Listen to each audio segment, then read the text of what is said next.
welcome today. Uh, Looking forward to chatting with Lynne Williams. We were actually going to chat, I think, back in December, and you had an event to go to, and then life got in the way a little bit, I guess. But I am so very happy to see you today and to talk about the latest with LinkedIn and resumes and things. So I'm not going to say how's your New Year been so far in a like, that's a good way, a bad way, but it's been kind of challenging so far, I guess, right? Yeah, my New Year started off a little bit differently than I thought. I did a vulnerability post this morning on LinkedIn, so if you want to see my latest post, um, I woke up with the left half of my face partially paralyzed. Now, it's been 8 days and I'm much better. I'm not Hmm. perfect yet, but when I went to the doctor on January 2nd, she said, "Oh, you have Bell's palsy." So if you remember back in June 2022, Justin Bieber announced that he was going to cancel, some of his tour Hmm.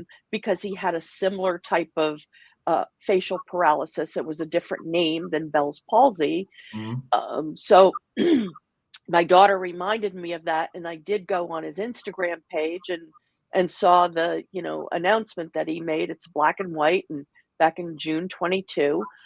And so I started doing Instagram, looking up who had accounts and Hmm. hashtags and whatnot. And then I Googled it and learned a little bit more about it. So when I went to the urgent care, since I couldn't get a hold of my primary, they put me on prednisone right away. Another website said also take omeprazole. So I'm like, Hmm. okay, I already take that. Um, but that prednisone honestly has made a big difference in the past week. But just for giggles, I'm going to do a little demo of my Okay. face, and just so you can see what I'm dealing with. But again, it is definitely improved over the past 8 days with meds. So I'm going to raise my eyebrows. Okay, you'll see one goes up and one doesn't quite go up. So here we go.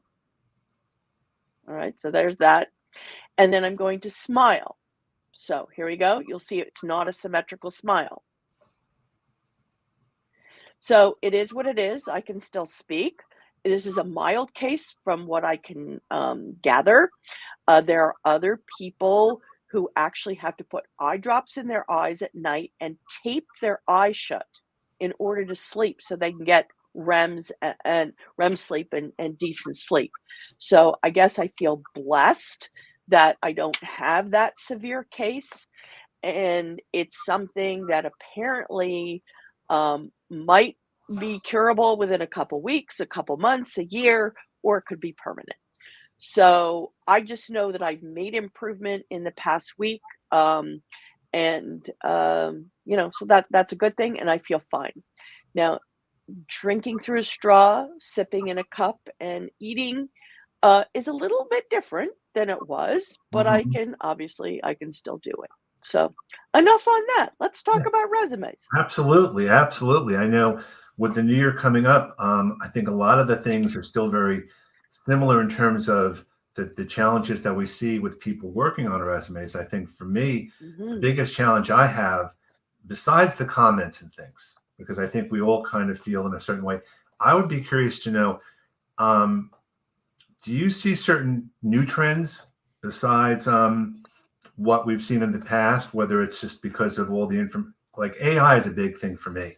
There's a Oh lot of yeah, yeah, there's a lot of yeah. AI That's stuff. probably what's new. Hopefully, people are not using AI and Chat GPT to write Right. resumes. They can get information that will help provide fodder, you know, quickly. I use it every day. Like I Mhm. save clients lots of money and time by getting fodder, but you have to use a human brain to tweak it because, ChatGPT doesn't know really how to write resumes. But it does give, some great fodder as a starter. I know. So I don't know about anything particularly new, but I think, I have my whole laundry list here of Well, reminders. let's put it this way: there's a And lot of people that are new to this who may not be aware of absolutely, who may not be aware absolutely. of the things we've been talking about before, because I see the same things again and again. And as you do, I'm sure it's the same old, like, here we go again, but you have to Here we be, go again. That's exactly right. yeah, So, let's talk about length of a resume. A lot sure. of people think, oh, I should only have one page. No, no. One page, maybe if you are a college graduate with little to no experience. But if you have experience, you are missing out on opportunities to tell more about yourself, put in keywords, share your accomplishments. So I'm kind of like I like a two-page resume, but if you have, senior executive status, three is okay. But anything more than that, I would say that would kind of be a no-no. It just gets too long. People don't want to read about all that. Um, I always start with a header at the top, Hmm. and you only need a city and a state. Um, a lot of people put zip codes in. I don't think that's necessary personally. And you definitely don't want to put your street address in. I used to work in the real estate business. Anybody can go on Zillow.com, pop your address in, and find out what kind of hood you live in. How much is your home worth, right? So it's just city and state.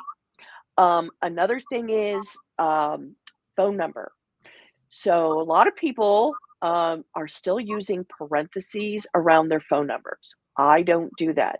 Hmm. Modern technology allows you to tap, and it's generally just dots or dashes. I'm more of a dash girl, so I put, Hmm. the area code dash the three dash the four numbers.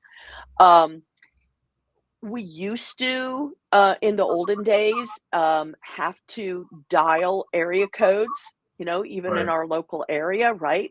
Well, we don't have to do that anymore. Everybody has to dial an area code. So I just get rid of the parentheses. I think it looks a little old school. Um, Add your LinkedIn URL and make sure you customize that URL. Yeah, where You that's a know? big thing for us also, because Oh yeah. I have so many people now who have a lot of experience and they have their resume, and there's two things that are missing. One is there's no LinkedIn URL, Yeah. and in some cases the profile maybe hasn't been completed yet, but even so, um, the other aspect, and this is something which has come up a lot for me, it isn't just the case that if it's an email address that's kind of like a Yahoo or an AOL thing or something like that, a lot of times they're using the email address in the place they used to work at. And that's like, Yeah. Or college. or college. And I had that with one person, and they said, well, I'm a member of the Alumni Association. I said, but that's not the That's point. not you. Yeah. Yeah, no AOL, no Hotmail. Uh, some people still have Yahoo, but Gmail really is the way to go, in my humble opinion, if at all possible. Somehow or another, get a Gmail that you can use so it looks professional. No, not like pink hot pants at gmail.com or anything like that. The other thing Um, we see a lot of also, you talking about before, the summary, the objective line, oh the yeah. the really. So, you know how LinkedIn has a headline? I think resumes need to have a headline. Mhm. So, I believe personally in having only one base resume. If you've worked really hard to get to that one base resume, you can take that and you go file save as ABC company, file save as XYZ company. You customize the resume to the job description, but you only need one resume to start out with. Your Sure. past experience is your past experience. If it's written well and you've got accomplishments, you've got numbers in there, how'd you help a company make money, save time? What dollar, number, percent, metric can you put in there? Um, you know, that's really what's important. And that's not going to change, but you can position yourself and you can change out your keywords based upon the job description. So you have to analyze the job descriptions, and pull out keywords and key phrases and whatnot, and then customize based upon the job application that you're applying to. But the best thing to do is network your way to your job, right? And I do want to do some call outs and people that are wishing you good wishes. Dean Artuck, Oh, thank you. Sue Griffey, who I was just on a call with before, showing resilience for sure. And Thank then you. Terry Downey Freeman, you are such a strong soul. You totally are. I mean, I don't think you realize there's a strength to that. And I think part of the challenge that we have when we work with people on resumes is making sure that people put themselves in the best light. And we're not there to be condescending. We're not there to do like, shouldn't do this. There's a reason why we're saying it, whether it's a best practice or because we've been there. And sometimes that it's almost how you deliver the message sometimes. That's just as important, at least for me. Yeah. Yeah. So, your resume is not to land you a job. It's to get you an interview. Right. You have to get your foot in the door and then you got to sell yourself. So it's got to be concise and it's got to stand out. So I believe in having two resumes. That's my philosophy. It's always been my philosophy. Using parentheses. Yeah, he grew up in a kitchen without a microwave. That's funny. Hey, way to go, Joey. It's true, yeah. So I like a little pop of color for humans because your eyes are drawing attention to the shaded bands, so what's coming. It's like a PowerPoint. You're going to tell them what you're going to tell them, and then you tell them, and then you at the end of a PowerPoint you tell them what you just told them. You can't do that on a resume and a LinkedIn. You can only do the first two parts. But when it comes to the ATS systems, when I wrote a chapter in a book where Dick Bowles, the author of What Color's Your Parachute, and 15 other career coaches from around the country, there were over 200 applicant tracking systems. Now there's over 500 because of AI and technology. So, I just utilize best practices, strategies, and tips, deconstructing a resume to basically Arial 12-point font. But some sections have to be moved around. No bold, no no italics, no columns, tables, borders, lines, shading, like it's just bare bones, just text. And so you kind of have to keep two resumes in sync if you're going to be applying to a large company that has an ATS system. Now, with technology changing, sometimes that deconstructed resume works and sometimes it doesn't. But if it doesn't work completely because it is deconstructed, it's easier to copy and paste into those little field boxes of a database than dealing with a pretty resume. But that's my philosophy. Not everybody agrees with me, and that's okay. There's more than one way to skin a cat. There's more than one way to do a resume. There's more than one way to do a LinkedIn profile. I know. Different techniques work for different people. We've had all different discussions. There was an interesting post on LinkedIn, which I'd be curious to get your thoughts about. There was a person who actually posted a job spec out, and the job spec requested a resume and a cover letter. And if you didn't submit the cover letter, you were automatically knocked out, whether you were good or bad, only because you weren't following directions. Yes. So is that something that you've seen a lot too? Yes, you absolutely positively have to follow directions when you submit online. You have to see, do they want a .doc, a .docx, or a PDF? Now, if you're going to do a PDF, you cannot run that resume through a printer scanner because that's an image. You cannot take a picture with your phone because that's an image. You have to go file, print, save as PDF so that it is a readable PDF. Okay, if you're going to submit the PDF. But you do have to follow directions. Now, when I have clients, my clients just gratis get 2 cover letter templates from me. They're not customized, but they're just templates. And like the letterhead top matches the resume. So it looks like you got a little branding thing going on in sync. So I do a paragraph cover letter, and then I have a T-style cover letter. I really like the T-style cover letter because on the left, you pull out the exact verbiage in bullet point form of what's in the job description. And on the right, you put in your own words how you match that. So, what you want, what I bring, what you want, what I bring, rinse and repeat, just so it fits on one page. and it's like kind of handing yourself on a silver platter to the company. Um, and those key phrases that you pull out can also be kind of, wordsmith and potentially woven in sort of nonchalantly Right. into that customized resume. So that's why you got to worry about keeping two resumes in sync. But you can actually take a base resume and you can at least take 5 minutes and at least customize the title at the top Hmm. and the keywords at a bare minimum. So the title at the top of your resume, like the headline, it should match the job description that you're applying Absolutely. to. So it's not nobody's guessing. Like Hmm. if you have profile summary at the top, I'm going to ask you, oh, do you want to be a profile summary when you grow up? What is that job description like? So tell people, are you in IT and marketing and human resources? Like what are you? Like tell us. Like don't make people guess. So I had one question which we've kind of been debating about internally.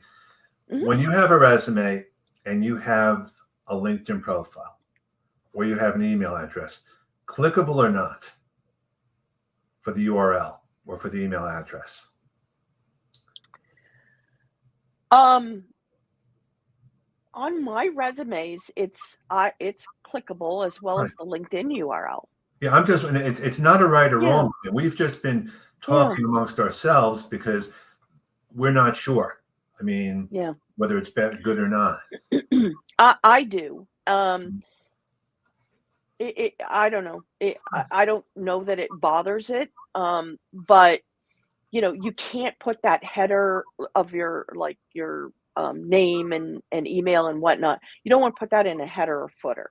Okay. You Mhm. just want to start that, at the top of the Right. document, so that there's no section breaks because you never know what ATS you're going to get, and I went 7.5 months 10 years ago, no, 11 years ago, when I was looking for a job before I decided to, spring into career services.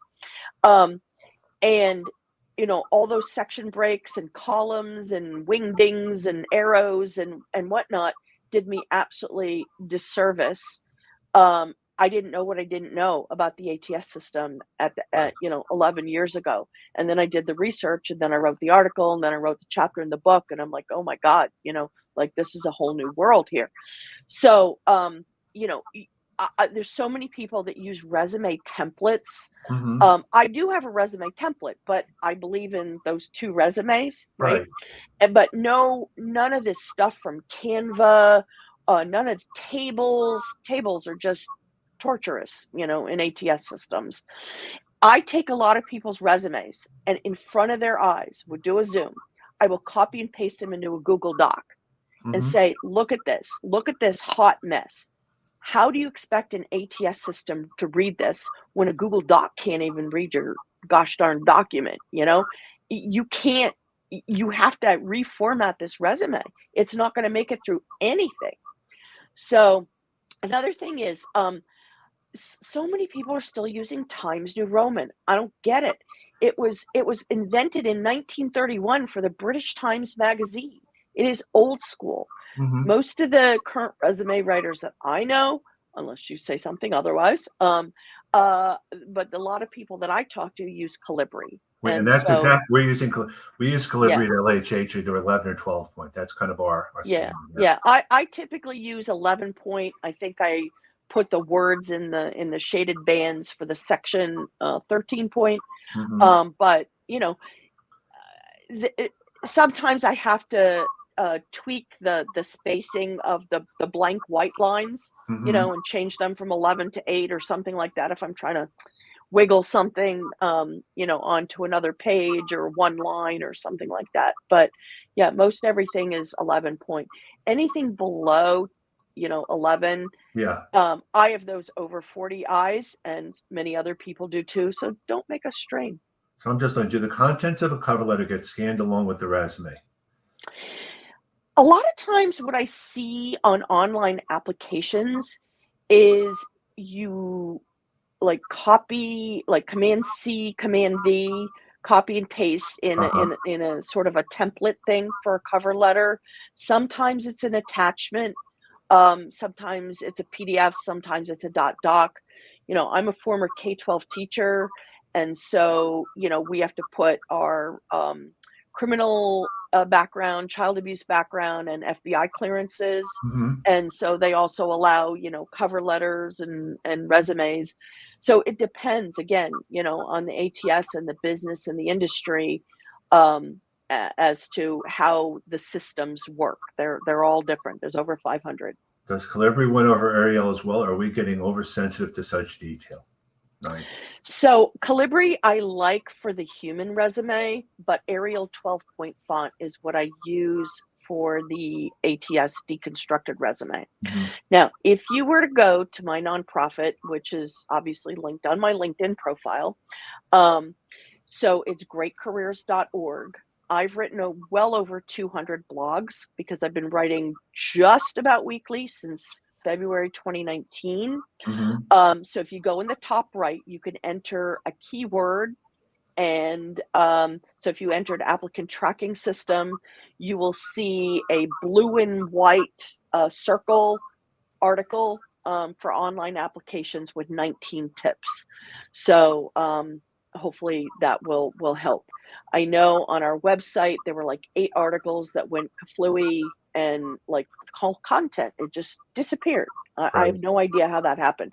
I have not had time to repair it. So, but I have all my articles because I keep them in Google, like Google Docs. Now the other thing is, on my LinkedIn profile, like right underneath my name, you'll see more gobsmacking resources. Hmm. So that is my link of links. That's my link tree, and it also takes you to the nonprofit link tree. And I do have a list of my published articles. I might be a month or so behind in doing my data entry of the article names because I was not feeling well at the end of December, and I'm trying to get caught up because I had So just to let downtime. everyone know, what exactly is a link tree? I know what it is, and you know Oh what yeah. it is. You should So probably. Linktree is free unless you want to pay for it and get analytics. So you go to linktree.com, you set up an account. And a lot of people use it on Instagram because you can only put one link in your Insta account. But I also put it on my LinkedIn. So I can direct that one link on my LinkedIn profile, and then I can tell you, here's a Google Doc, here's here's a website, here's how to book a call with me. Here are the other organizations that I am involved in, like SCORE and the Thought Leadership Branding Club and Delaware Valley Veterans Consortium. I should probably add one more. I got to add Paoli Business Association. There you I'm go. on the board of my local association. And then I have the link to the link tree for the nonprofit. Mhm. Now, a lot of people used to come for the past 10 years. I've been teaching a 3-hour LinkedIn workshop for Right. free. Right. The library is no longer funding it. So Hmm. I made some changes, and I'm now doing a weekly coaching call at Great Careers. Right now, this month, it's on Wednesdays. I'm doing resumes, so I'll have visuals tomorrow night. Cool. Um, and then the next week, LinkedIn, and then the next week, networking, and the next week, open forum. But you have to be a member of Great Careers. So we need support. As a nonprofit, it's less than $1 a week. I know lots of people spend way more than that at Starbucks a week. But we're not supported in any other way other than membership. We are running, I don't know, let's say around 25-ish or so events a month.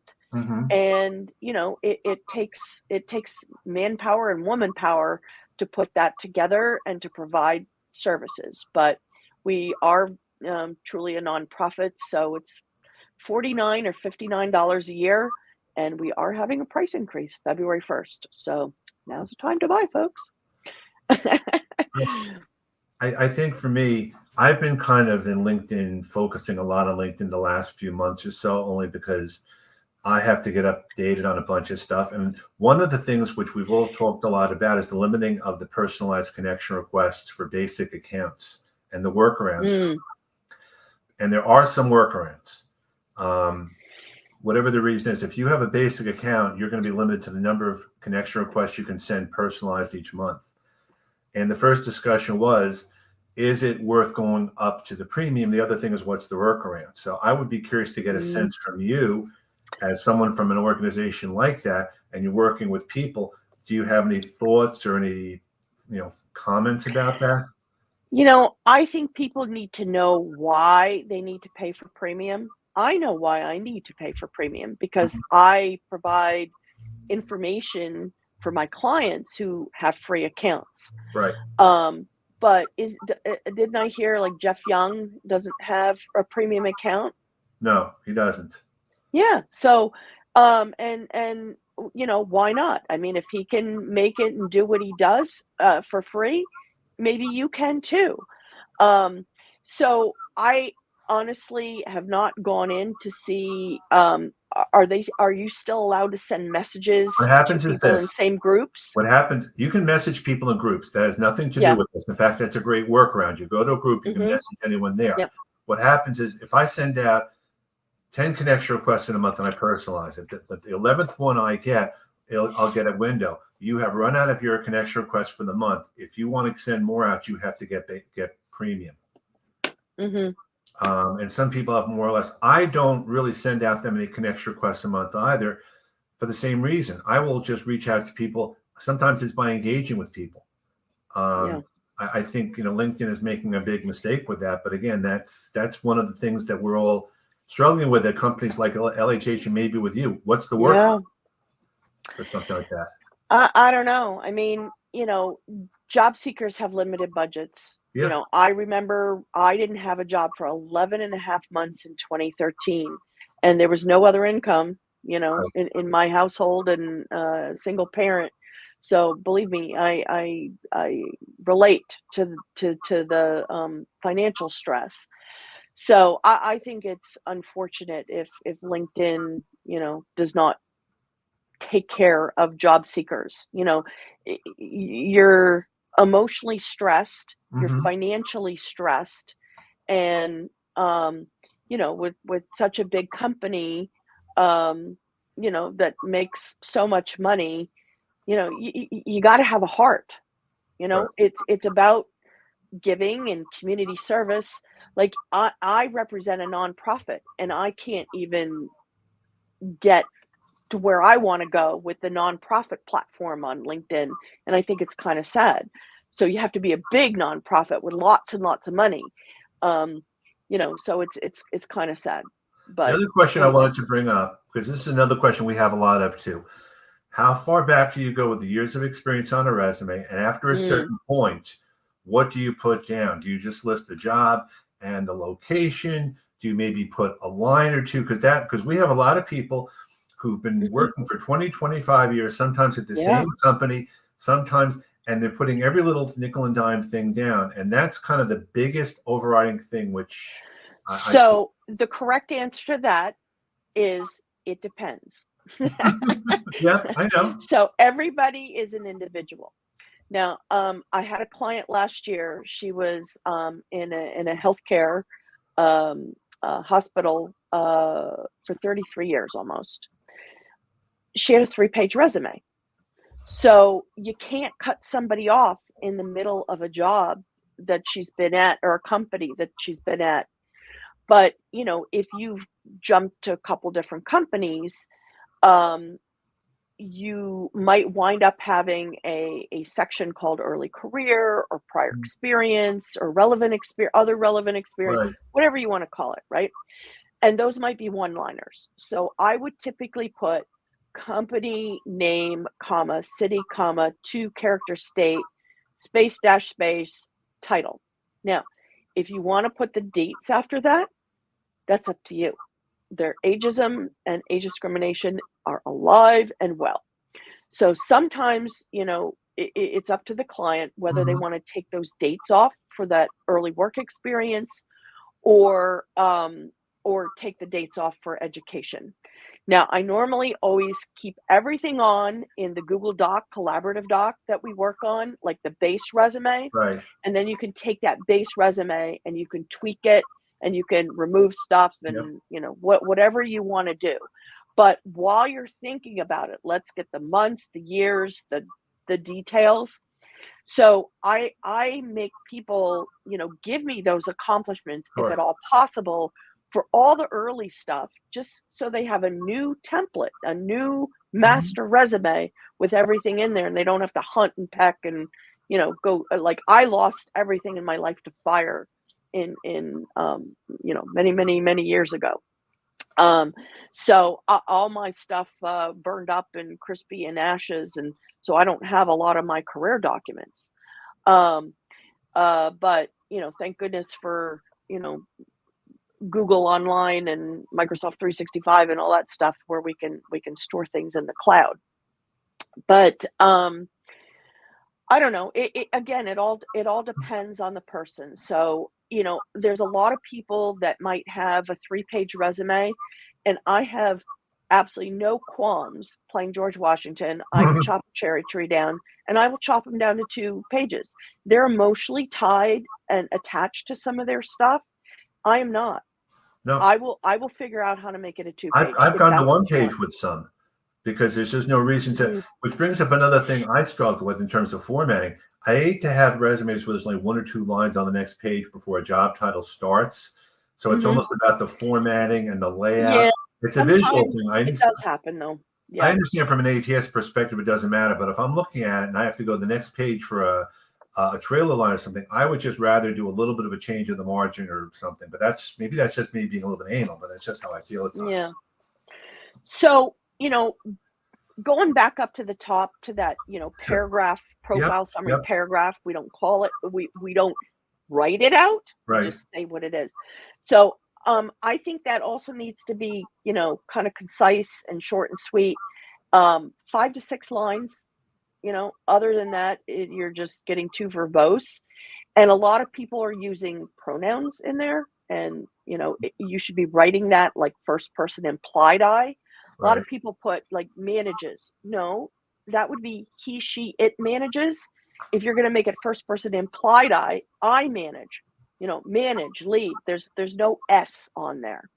And another thing is you put a whole bunch of fluffy adjectives at the beginning, um, you know, accomplished, results oriented, blah, blah, blah. Clear Well, communicator.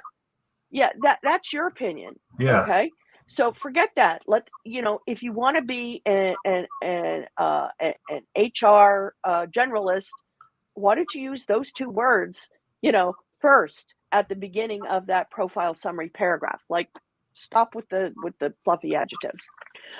Also, I'm a big person on putting keywords in alphabetical order. Okay. Why I do that is the following.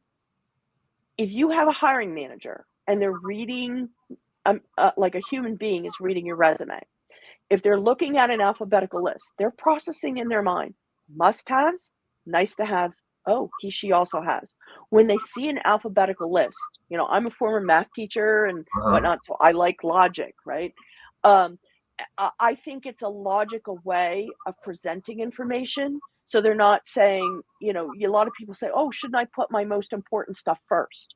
Well, you put the keywords in your Right. headline, right?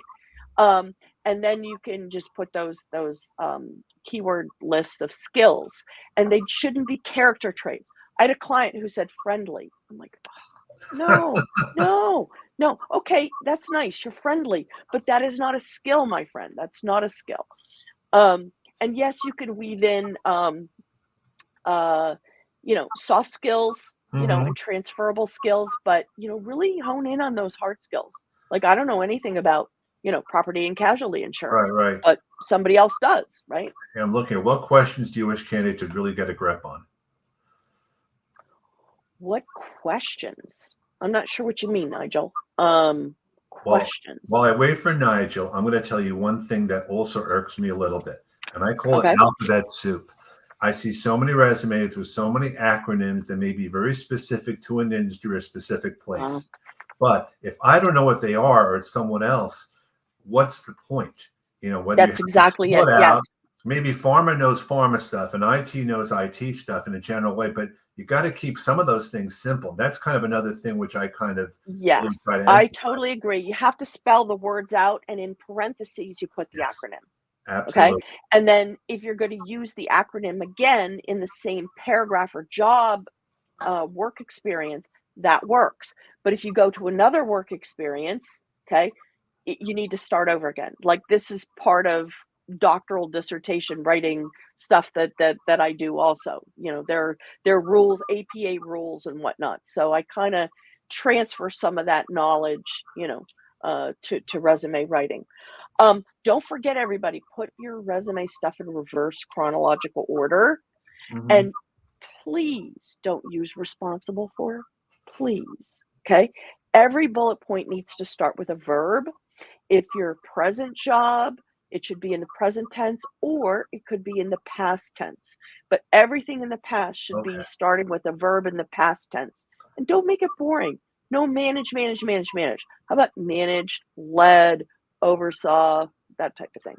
Our CV length, they're having a photo of the worst questions or their worst questions to ask. So in the United States, we call it a resume, not a CV, and we don't typically put photos on. Okay. Other countries in the world, I do know, put photos on and they have their own styles. Although I've actually done resumes for people in other countries and other parts of the world, most of my clientele, 99.99999% is, from the United States. So um, I don't know. You'd have to pop that question up I'm putting against it up. Here you go. Here you go. Sorry. Are having. um, CV length. They're having a photo. The worst questions or the worst questions to ask. I don't know. I'm not sure I understand that totally. It's to me, it's not a question. I I don't know. mean, when I talk to people about a resume, I'm going through some very general conversations and things, and very things I would say. Like, I'm going to look at it. I know nothing about you, and I've said this to people. I'm getting a resume for the first time. I have no idea who they are. I know what they've Hmm. told me, which may not be anything close to what they need to tell me. So I'm just doing the best guess. And sometimes you have to glean that out when you have conversations.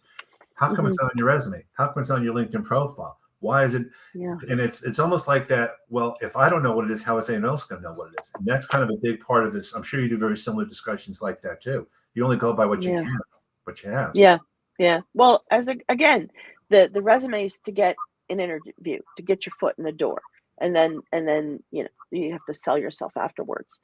Oh, another thing, no references available upon I request. wasn't going to go. Yeah, Okay. Yeah.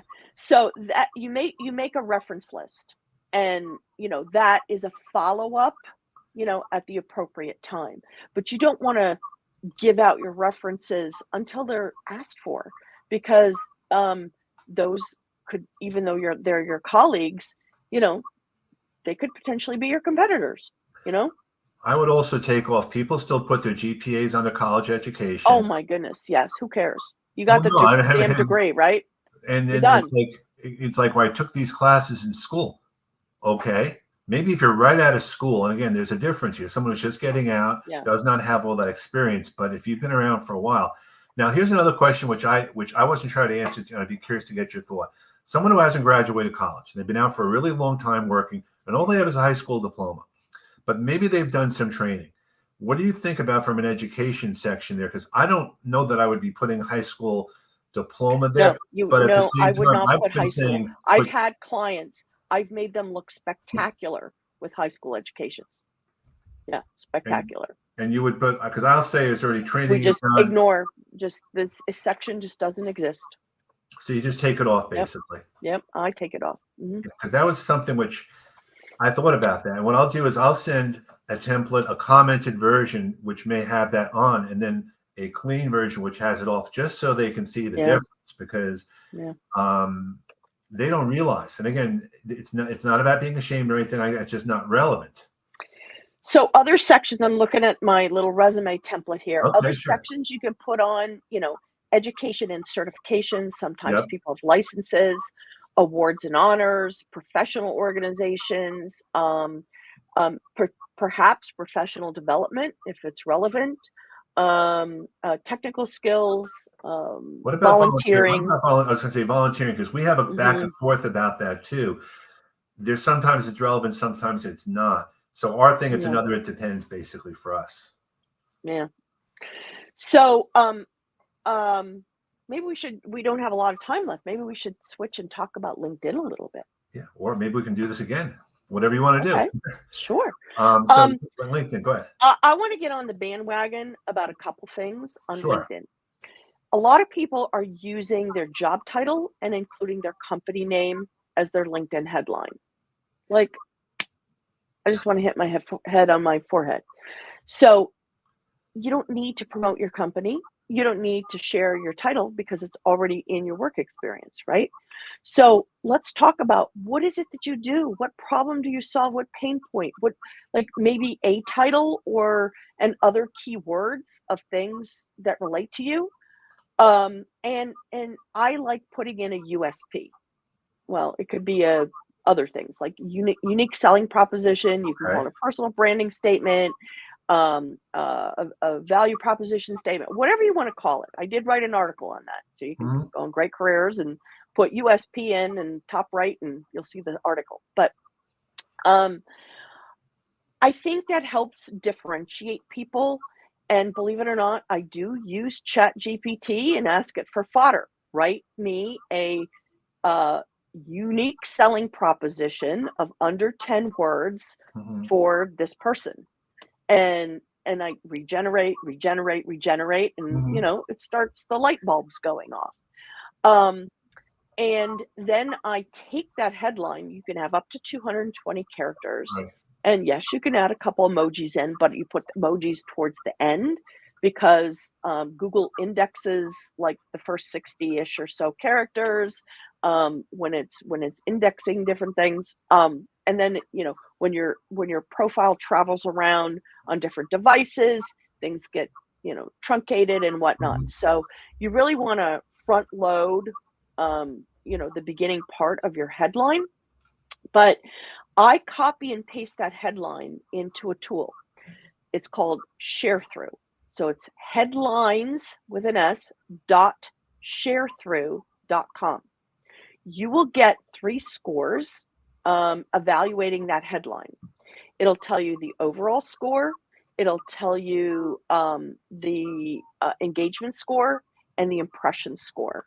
So you have to think of it like a traffic light. You want Mhm. green, green, green if at all possible, or green, yellow, green, at least a high yellow, but you don't want yellows and reds. So you have to keep working on that headline until you get it um, to where it's got some green going on.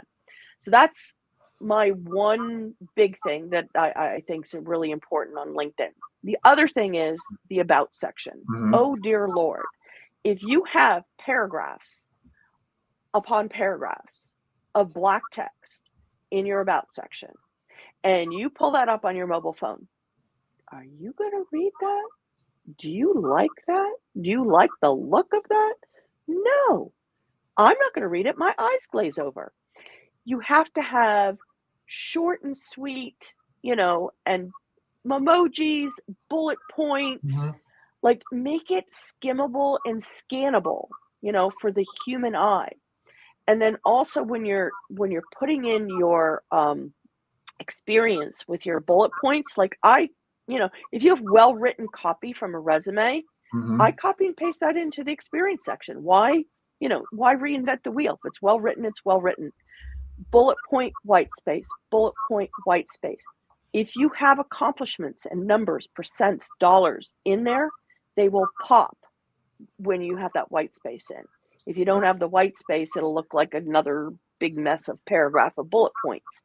So formatting on LinkedIn is also very important. I also like to have people do a reverse search on the job titles of the people that are in their network and see why they're showing up the way they're showing up.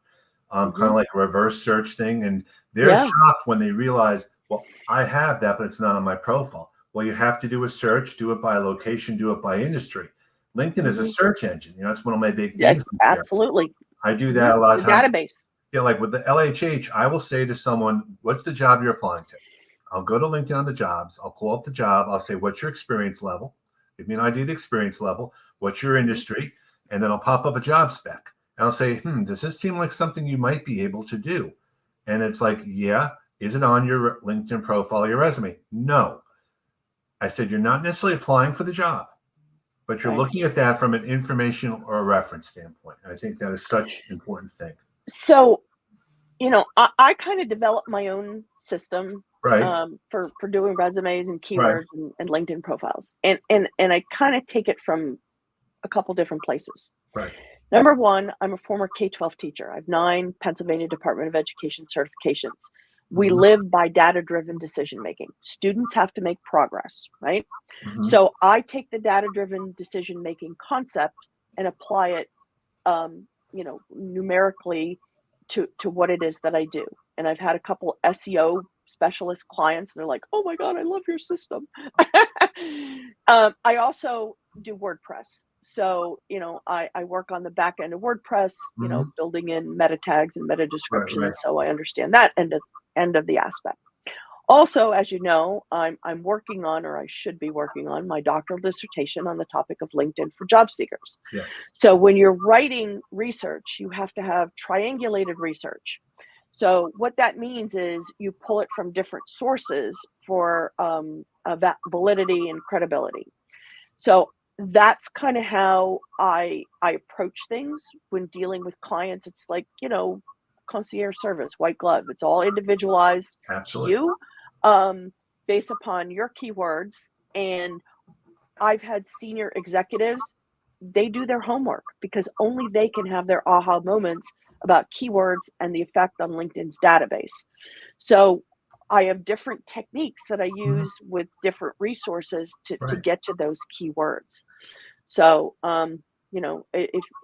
if people can't afford individualized services, then join the Great Careers Group, Yep. and come to my weekly coaching calls. It's So are you back a in buck a person? week, not a bad. So are you looking for speakers? Because I'd love to come and be a speaker for you again. Absolutely, yes. I'm good for January, but Okay. honestly, I haven't planned February because I've been going to doctors, for Well, this, that, and the that's other. now. Are you back in So, person at all, or are you still doing all this remotely? we're mainly doing things remotely. Okay. Now, I will be heavy into Philadelphia for MLK Day, Monday and Tuesday. Okay. I'll be at Girard University doing a resume workshop, which is free in person. And we have people that are going to review resumes Mhm. afterwards. And then there's a big job fair at the Temple University Student Center on Tuesday, and we will be there. We'll have a booth, and there'll be employers there, and that's all free. I'm also doing Beating the Applicant Tracking System. Again, talking about formatting resume. That's free online on Monday night. So I'm doing my MLK Day of Service to help job seekers. And we have a new immigrant professionals career support group that's run by David Ragg, Okay. and that's like the big chapter these days. There's a lot of people coming. So he's involved in the Welcome Center Philadelphia for immigrant professionals coming to the US. But we've actually had people come from around the world to the meetings. Those are free also. Um, we have a career success group, virtual job seeker support group. We do a lot for free, but we can't do everything for free, because we're supported by our members. No, So absolutely. check out greatcareers.org. Well, I want to thank you very much, Lynn, for coming today, and we definitely have to do this again, Sure. sooner rather than later. Feel better. Stay, Thank you. I feel fine. It's okay. just, Keep feeling again, fine. my Keep feeling my fine. smile is not symmetrical because the Bell's palsy. So, All right. So have a great day, everyone. Stay safe. all right. Stay warm. Stay dry, and we'll talk again soon. All right. Thanks so much. I'll be in touch about February. Yes, great.